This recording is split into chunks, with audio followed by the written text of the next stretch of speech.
السلام عليكم ورحمة الله وبركاته. ازيكم يا حبايب قلبي، عاملين ايه؟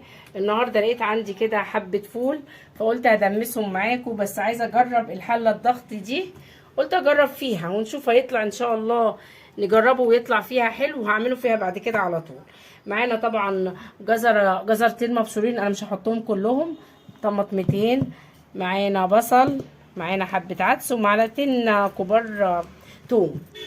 وهنقوم مع بعض ونجرب الطريقه. حبايب قلب ام عمر، انا حابه اشكركم طبعا على تعليقاتكم الجميله اللي انتوا علقتوها لي. بسم الله الرحمن الرحيم. طبعا هنحط حبه جزر كده، مش كلهم.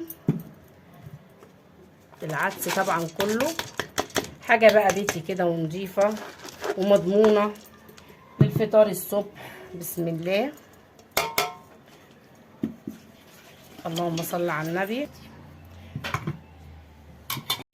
طبعا ومعانا ليمونه متقطعه. بسم الله، وهنزود الميه. بسم الله الرحمن الرحيم. مش قادره اقول لكم على جمال الحله الضغط دي في سوى كل حاجه. بسم الله، هنقفلها مع بعض كده.